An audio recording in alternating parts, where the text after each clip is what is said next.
Welcome to Season 5 of the To Health With That podcast, where we break up big health topics like MTHFR into small bites. I'm your host, naturopathic Dr. Amy Newsel.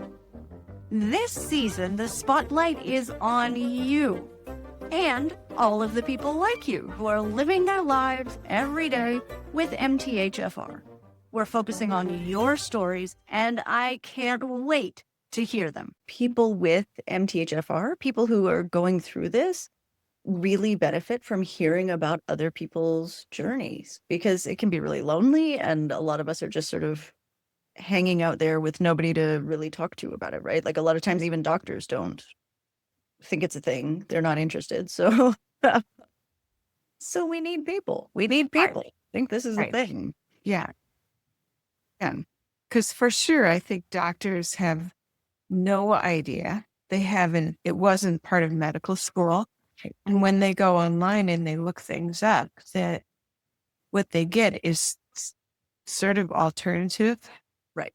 Which doesn't mean it's not a thing. It just means that right now it feels very idiopathic to many docs. So if you don't mind, tell me a little bit about your story, your health journey. Okay. Well, I was diagnosed 2 years ago with rheumatoid arthritis. And up until my diagnosis, I would have proclaimed that I was a healthy, strong person, that I've always eaten reasonably healthy. I've always taken pretty good care of myself. Had some interesting history, which everyone has their own story. But my first husband died of an autoimmune disease nearly 10 years ago now. And so the question, and he was 57, so he was really young and super strong, super energetic. I mean, he was, he would have never been a person that you thought would die young because he didn't take care of himself, because he did. So then the question always remained, why, oh, why? Why did this happen? So I've always been very open to asking the question, why did something happen? And knowing that correlation isn't causation, but I still wanted to find out, why did this happen? And then when I developed an autoimmune disease on top of after his experience with autoimmune disease, then the concern is, what have I passed on to our daughters, our 2 daughters, and by that point, 1 grandchild. You start asking the question, like, what have I passed on that are bad genes versus just good genes? So really, again, very curious about listening to things, listening to podcasts while I exercised, knowing that exercise seemed to warm up my joints and clean them out in a way that medication hardly ever quite worked. So I spent a lot of time on the exercise bike listening to podcasts. And at one point I came across your podcast and was just like, I don't know what MTHFR is. And frankly, what a really weird acronym. If somebody's gonna design an acronym, that would be a strange one. So so it kind of made me laugh. And then I started listening. The more I listened, the more I said, what is this? And ironically, I was watching our granddaughter one day, and my daughter, who has been seeing some more functional medicine practitioners during her pregnancy, was taking 5-LMTHF during her pregnancy. And I said, what is this and what's that about? And she said, well, it's just a form of folate that is better for pregnant women. So, yeah. Sure. Yes. So, but I was super curious. And then she had recommended it to my other daughter, who I don't know if she was even pregnant when I don't think so, when I found out I had MTHFR. So, so it was just a number of different coincidences that lined up. And then I found you and I said, well, this could be helpful. And I was thinking, 5% helpful, 10% helpful. And my health has been far better since I started symptom tracking, paying attention, asking the questions, doing some detox, and all very gentle detox, gentle, you know, if it's a hot bath, I can do a hot bath. That won't hurt me. And always going from the standpoint of, first of all, do no harm. Like, don't make something worse by trying to make it better. That's huge. Yeah. Yeah. And I've always been healthfully skeptical about medical care. Um, I am a nurse by profession and got a master's degree in nursing and was a pediatric nurse practitioner for a period of time. And in fact, before my late husband died, I was in graduate school for my doctorate in nursing practice. Oh, wow. So always sort of looking at things from what would nursing have to say about this? Because nursing is medicine from a completely different perspective.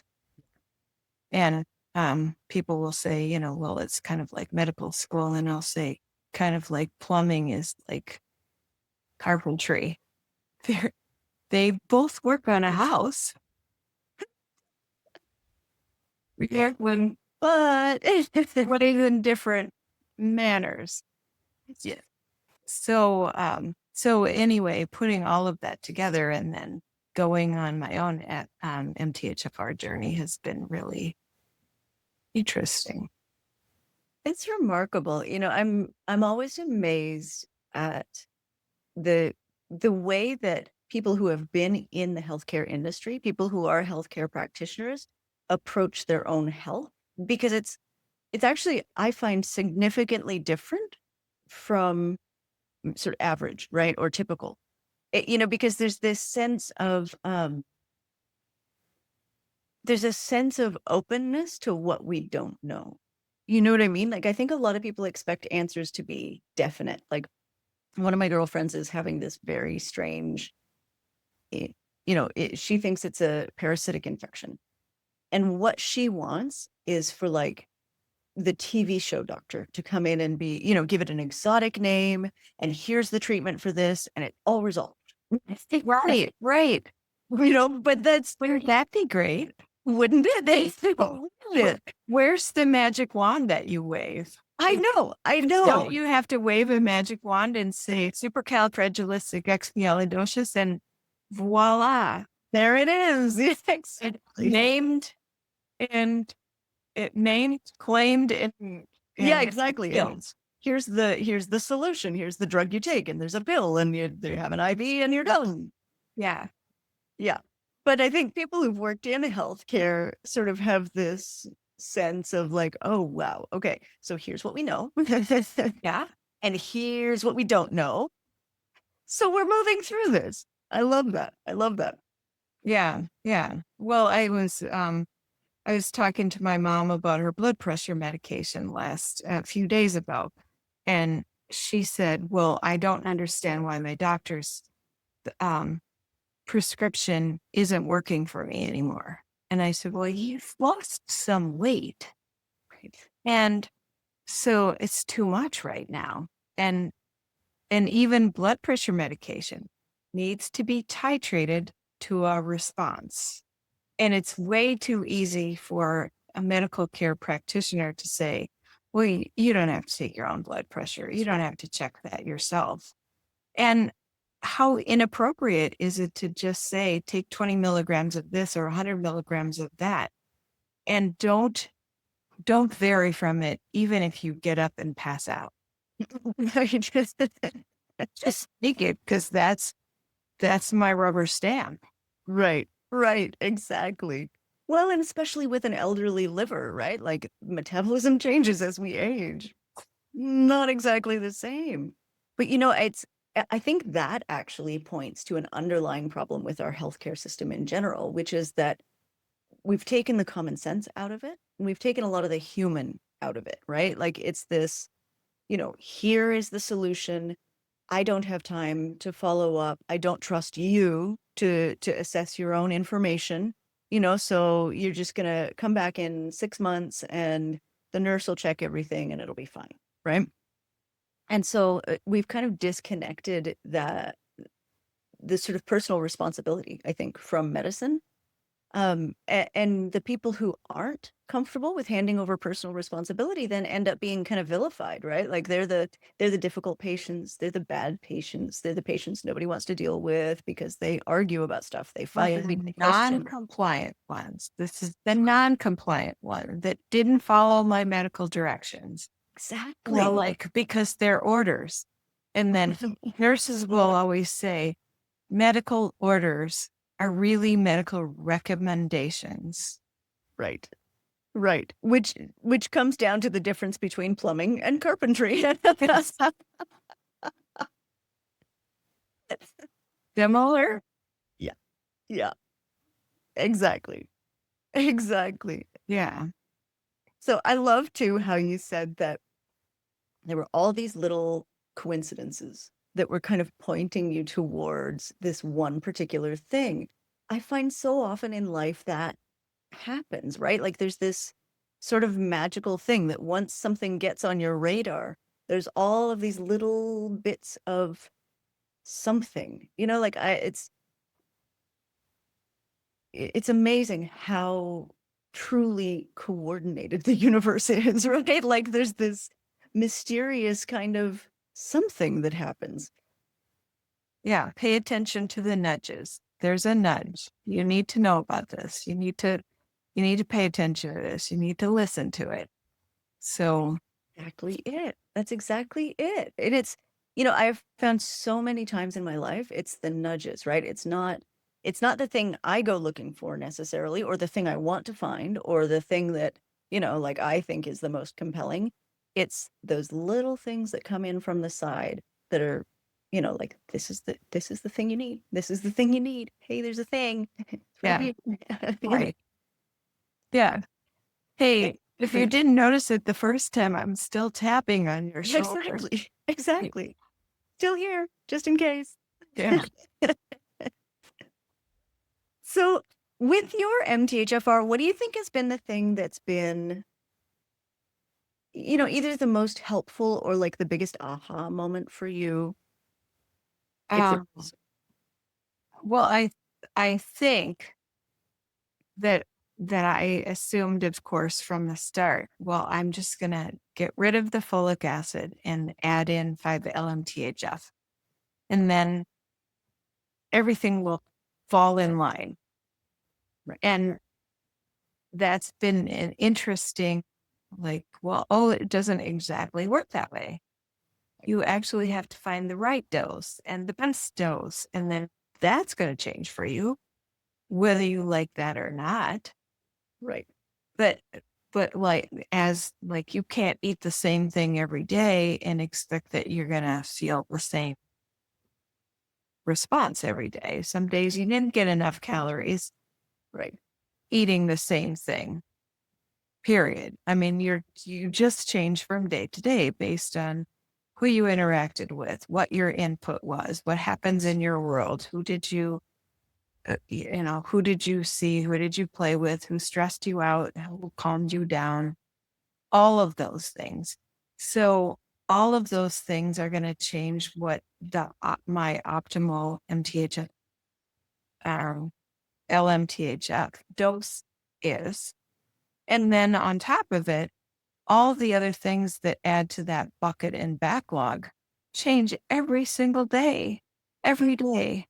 No matter how much I wanted to, I went to the dentist yesterday and I got a crown. It's the second crown I've ever had. And the first time I got a crown, it just stressed me out and I was exhausted and I felt like wiped out for a few days. And so I was expecting this might wipe me out. I need a good night's sleep. I need to take care of myself. I need to make sure that my calendar isn't overloaded with stressful things this week. And so I was looking very holistically at what do I need to do for my best coping. And that's, I mean, I think that's been unfolding as I've been doing this MTHFR journey. What exactly looks like coping for me.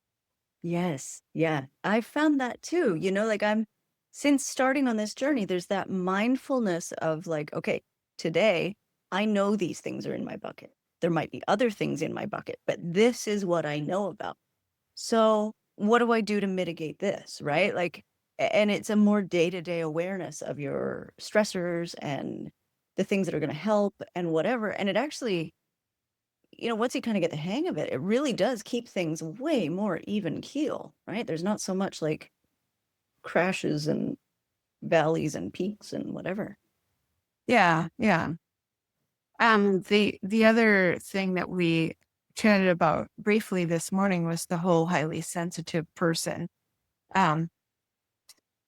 Designation, understanding, acceptance, to just say, I don't have to commit to everything that I can do because I can't do everything well without getting crabby.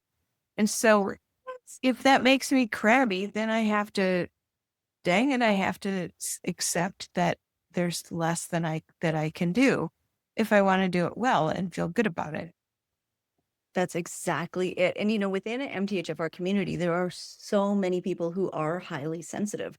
And for me, it was a game changer too. Like when I had always judged myself so harshly about, like, why can't I cope with things that normal people can cope with, right? Like, I am a strong human. I can do this, la, la, la. But then once I found out that highly sensitive people were a thing, it, I could like shelf all of that and just be like, okay, you know what? I'm highly sensitive. I'm gonna skip that one. You know what I mean? Like, Yeah. Even though we MTHFR people like to go be above and beyond. I mean, there's like this huge component of perfectionism that I would say is probably not 100% of MTHFR people, but a great deal of us are super driven to be super at whatever it is we do. Exactly. Like, I'm not going to commit it to this unless I can do an awesome job. I don't want to just commit to an average job. Why would I do that at all? Exactly. Exactly. Yeah. And it's really interesting because I've come to look at my own perfectionism as actually almost a form of anxiety. And it doesn't feel exactly the same, but I think it follows a lot of the same pathways, right? Like I think it tracks along with that same pathology where, I'm just disregarding my body's signals, completely disregarding my body's signals and pushing, pushing, pushing, pushing, pushing. And then I can't figure out why I feel awful by the time I get to the end of it, right? Oh yeah. Because you were really fatigued at 50% of the way through, but you said fatigue. Oh, that's nothing. I live with that. I mean, I keep going. Exactly. And it's remarkable how much we can actually stuff that, so it doesn't even hit conscious radar, right? Like it's nowhere in my conscious mind. My body has done something with that so that, like it doesn't even appear. Yeah. Yeah. Well, and we're sort of proud of it. Like, I always do 100% on everything that I do. Yeah. Or 100. And not commit to so much. Just, is there a problem with saying, no, I would love to do that, but I cannot? Such a deep life skill Yeah. we're working on. Yeah. Well, and wouldn't expect that I would have to be in my 60s before I'm speaking wisdom to what my plans should look like. And then I use the phrase speaking wisdom to it because acting that way is one more challenge. It is a challenge. It is a challenge. I get, I completely get that. I say, yeah, it's amazing. But what a remarkable journey, right? Like to learn something like that about yourself and to actually embrace it, right? Not judge it, like let go of all of that part is incredible. Like it's very freeing. It's like this whole chunk of mental energy that was going to not being that thing just gets liberated, right? Like I can use that energy for other things now. Yeah. Yeah. Well, and I think the claim it. This is me. I'm going to claim that. I can be highly sensitive without saying, oh no, I'm highly sensitive. And that's a bad thing. I think I can just say, I am. This is who I am. And that's what makes me the personality that I am.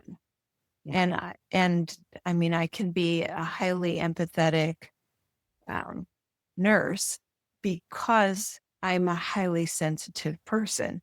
So it's easy for me to say, this is about this patient's experience, not about my experience. Because I'm highly sensitive, it doesn't have to ever be about me when I'm caring for somebody else. And that's part of that strength of that. Right. And you wouldn't want to get rid of that. You wouldn't want to say, well, let's just be very clinical. What are their blood pressure responses to this? Okay, that's 1% of what we need to look at. Yeah, exactly. That's exactly it. And I think that's part of the MTHFR journey in general too, not just about high sensitivity, but about everything. We get so many gifts from this, right? We just have to accept a little bit more personal responsibility in terms of caring for ourselves. But you wouldn't give away the gifts, right? The creativity, the drive, all of those things, the empathy. Exactly. And then I have often thought about MTHFR from the standpoint of what did this look like 150 years ago, 200 years ago, when there wasn't synthetic folic acid in our food? Maybe it wasn't even a thing at all. Right. If somebody did better the more vegetables they ate. They were healthier the more vegetables they ate. And and that they maybe noticed that. Right. Or they noticed that dairy or wheat wasn't sitting very well with them. And they just said, it doesn't make my stomach feel very good. And there were fewer opportunities, I think, to react to overprocessed foods or overly supplemented foods. I don't know.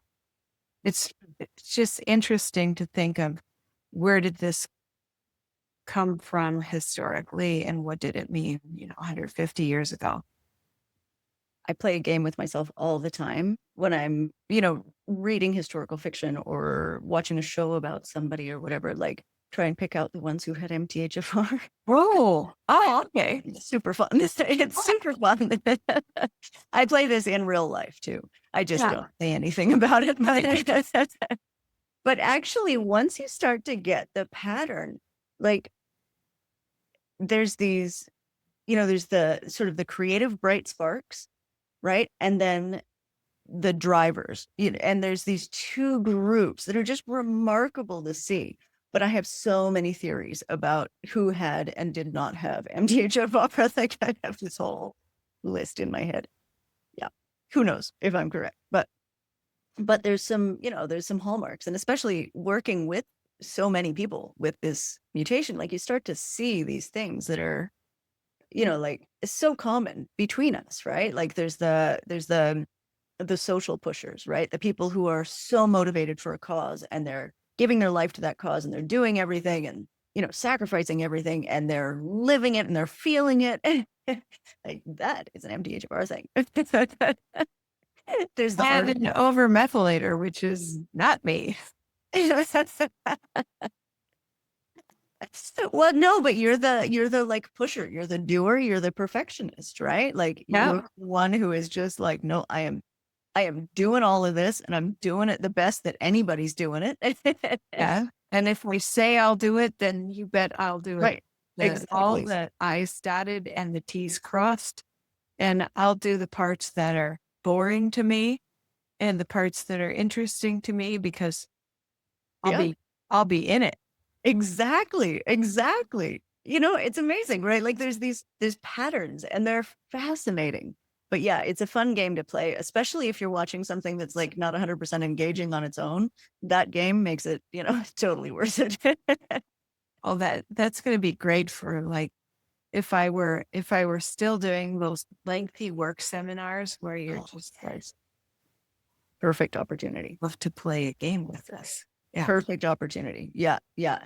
Also coffee shops, like if you have a free couple of hours to sit down with a nice, chai or a latte or a whatever you drink and watch people, it's super fun. Yeah. Yeah.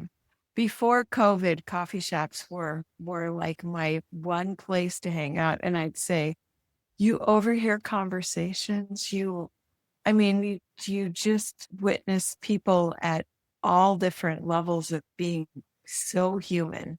Yes. It's so interesting.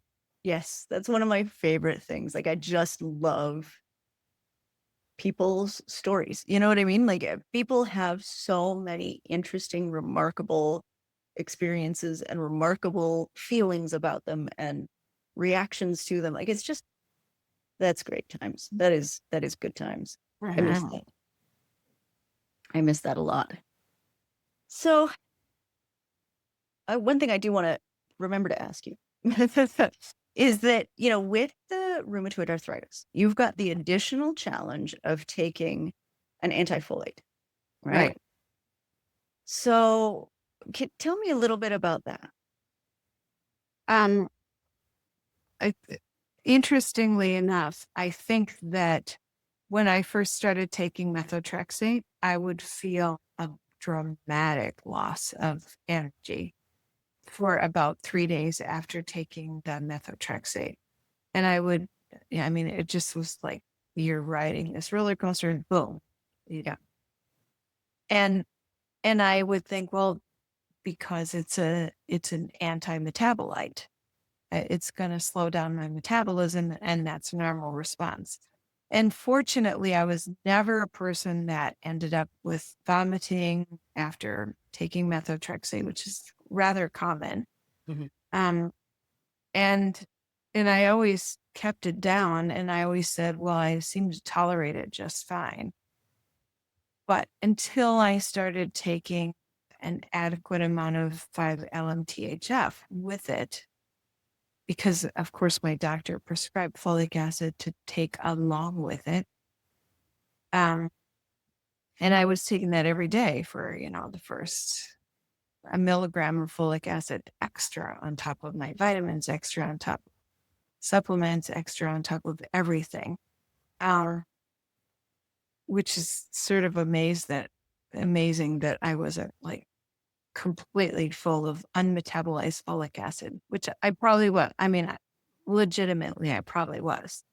But since I cleared the unmetabolized folic acid and now I'm on methotrexate, it's interesting because instead of this energy level drop that I used to get, I feel completely fine and maybe even better, maybe even less stiff, less achy. So I think the medication is finally doing the thing that it's supposed to do. And it's almost like, oh, this is good for me. Yeah. Now, methotrexate is an anti-metabolite. It's used for cancer treatment. And so for me to say that that's good for me is so weird, bizarre in every way. I mean, that there's nobody that should take poison and say, oh, I took my poison this week and then I felt better. And so I'm still very clear that this is poison for my body. It's poisoning something in my body, but I seem to have found a way to make friends with it. Yes, that's huge. That's huge. And honestly, I believe words matter. So I would challenge you to reframe that, right? Maybe it's hormesis. Maybe, as we talked Okay. about this morning, right? Yes. Like maybe this is that little stressor that your body needs to become more resilient and to become stronger and more powerful because you're doing the right things to give yourself that base layer of protection. Okay. Well, that's interesting. Because I mean, theoretically, if you would ask me what my dream is, what my goal is with my health, it would be that I could manage rheumatoid arthritis without 3 medications Right. plus the 5-LMTHF, Right. which, I mean, ideally, I would be able to say bye to all those RA medications and then function with lifestyle modifications. Because I'm willing to do the give up tomatoes if it took that. You and I are going to have to challenge tomatoes Right. together, I think. Yeah. I mean, I said I'm willing to give it up. I didn't say that I've tried to give it up. Yeah, me neither. I'm with you. You know, if it's working, why would you fix something that's not broken? Maybe. I would have said that a year and a half ago about MTHFR. I would Right. have said, I'm not broken. Why should I fix this by taking something else or by reading labels and saying, no, I can't have this bread and I can't have this cereal and whatever. Right. I mean, I think I would have not wanted to do it. Yeah. And yet I feel so much better. So anyway, reframing the medication as my friend instead of my friend that I'd like to get rid of. I mean, I would rather look at it as like crutches when I had to use crutches after I broke a leg. Yeah. Like, I like using these crutches. They're really great for me. They help me with mobility. But boy, if I didn't have to carry these crutches with me, that's the day to celebrate. Yeah. Yeah. So, Well, and that's fine, right? Like this is a thing that makes my life better right now. yeah, and it definitely does. It definitely does. There's another medication that I had a big RA flare over insurance coverage and payment for it, and it was just a huge hassle. And I'm still considering whether that does me any good. Mhm. And I think I'll talk with my rheumatologist about, what would it look like as a trial to give up this medication and just see what it's like to live without that one. Yeah. So I don't know. We'll see. It's always a work in progress. Oh, like everything else in life, right? Yeah. Yeah. Yeah. I get that. I get that. So has there been anything that you found especially difficult about this journey? I mean, there's a lot of changes, right? Like I changed the way I eat. I changed the way I care for my body. I changed the way I, do just about everything. Yeah. I would say the most difficult thing is the symptom tracker. So wait, show it again, Betsy. That's awesome. Oh, the symptom tracker. So good. And so, yes. So as much as this is like wonderful that, I put in a bunch of data, and I think it has been super helpful. Let's go to the next page. So I'm going to say that, honest to goodness, the symptom tracker has been the best thing and quite clearly the hardest thing. Yeah. And if you ask somebody, like, really just keeping track of your symptoms is the hardest thing about this, I'm going to say yes. Because I don't go back to it often enough. And then when I look at it and I realize, oh, well, that's a clear story. And sometimes the clarity in the story isn't doesn't come from looking at my symptom tracker, but comes from listening to someone else tell their story. And it's almost like, why did I not see that? Yeah. Or something as simple as, if my husband's been saying you're kind of crabby, I had crabby today. And then me realizing that's not just him popping off at me, which sometimes I think it is. That's not fair. But sometimes he's having a bad day and this is not about me. And then I would realize, no, what really did happen was I'm probably taking a little bit too much methylated folate. Yeah. I'm right on the edge of, is this making me crabby or is this helping me? Yeah. Yeah. Husbands, they're very useful for that. Yeah. Mine as well. Mine Yeah. as well. Yeah. Unfiltered, unconditional, I guess. But yeah. I mean, it's just fascinating where it will show up then like, oh, that's probably been on my symptom tracker too. Yeah. Yeah. Sometimes it helps to have a sounding board to be like, hey, how am I doing on this today? Yeah. Yeah. If you would have asked me what I thought the hardest thing might be, I would have thought that it would be giving up foods that contain folic acid. Like that would be hard, but it just hasn't. And then sometimes I have days that I'll say, well, the most easy thing to do is to go ahead and have the pizza at our friend's house and not say anything about, well, I can't have that pizza, or I'll bring my own thing, or can I just scrape this off and not have the crust? Instead, I have the crust, I have the pizza. I say it has folic acid in it, and that's okay. Yeah. Because 60% of,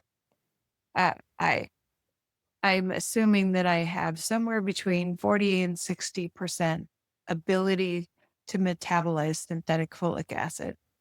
And if I'm not filling my body with crap on like that every single day, that here and there, it's just not going to hurt. Yeah, absolutely. Absolutely. I mean, we have to have room to be human, right? And we've actually had the discussion before about how, getting too deep into the health journey and getting so nitpicky about it can be really pathological. Actually, Yeah. it's a sign of poor mental health. And so, there has to be that flexibility and that level of self-awareness and self-care where you can say, okay, you know what?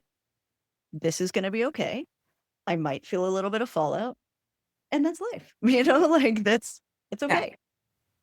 Well, and it's not like I have celiac where I would say it absolutely has to be completely clean of gluten. Right. Right. Or I react because I Yeah. don't. Yeah. Yeah. And that's a very different scenario. Yeah.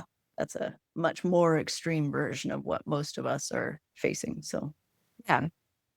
So I don't find that to be very difficult. And once you start reading labels, you're like, oh, this one clearly it's enriched. Yeah. I can't have that. Yep. And we pretty much cleared the household of everything that contains synthetic folic acid. And my husband will sometimes say, well, why do I have to follow this if you're following it? I don't know. You don't have to. You can get your own cereal. I really don't care. But yep. Yep. You can buy your Frosted Flakes. We're good. right. Well, you're an adult. And I know that I have MTHFR because I, did the whole genetic genie after the 23andMe. That was a gift from my daughters a few years ago. And I just followed it up because I was curious. He was watching the Super Bowl game and I was loading in my raw data into genetic genie. And then he said, I can't believe you did that. You could have opened up like Pandora's box. You know, what if you found out you had genes for Alzheimer's and I said, well, first of all, I believe that knowledge is power. And if I have a gene for something that makes me need to live a different way to live better, then I want that motivation as knowledge. I want it. So I'm always sort of surprised when people say, no, I am not going to look at my genes. I know. Me too. But I mean, health geekery like is basically what I do. So it's Yes. Yeah. Yeah. And I can say, like, I have enough anxiety in my life. I want to know where I need to be anxious. right. Yeah. Let Like, me pick a useful form of anxiety. like, oh, I guess I don't have to worry about that one. This one I do, not that one. Perfect. Perfect. Yeah, I identify with this. I identify with this very much. Okay. Well, can you think of anything else that you think might benefit listeners, or, somebody else might Well, want I would say that I think that the knowledge is power, and if you have a condition like MTHFR, it's by no means a death sentence or a sentence to depression or anxiety or autoimmune disease, because it can be managed, it can be balanced, it can be a gift. I completely agree. And I think honestly, at this point in my life, I wouldn't have necessarily said this 5 years ago, but at this point in my life, I can see how much the gifts have outweighed for me the detriments. 5 years ago, I was stuck in the detriments, but yeah, it's a remarkable joy to be able to embrace even the ones that are like bad genes, right? These are my bad genes, Right. and to say, no, these are great genes. I just need to take care of myself. Yeah. Well, and everybody has stuff in their life. Oh yeah. And I would rather know what stuff I can modify and make it work better for me than to not know and toil away against something that's unknown. Yeah. Me too. Me too. Yeah. It brings a lot of clarity. So, Betsy, thank you. Thank you for being like MTHFR story number 1. Okay. All right. I will see you next week, of course, in the MTHFR Academy, and and online pretty much every day between now and then. So Exactly. I love your questions. You're completely like, what herbs do you like? Those are very fun. I always think it's fun to see what people say, right? Like everybody's so individual, and it's, like Patty comes up with these great answers all the time, and she's hanging out in Mexico, and you know what I mean? Like it's just, everybody's got interesting stuff going on. I love hearing about it. Exactly. So thanks. Pleasure. Thank you, and goodbye. All right. Bye-bye. Bye. Thank you so much for listening this week. If today's guest consented to share the full-length interview on YouTube, then you can find it on the channel at To Health With That, TOHEALTHWITHTHAT. If you would like to share your MTHFR story, please sign up on the scheduling link in the show notes. I would love to talk with you. Thank you for listening.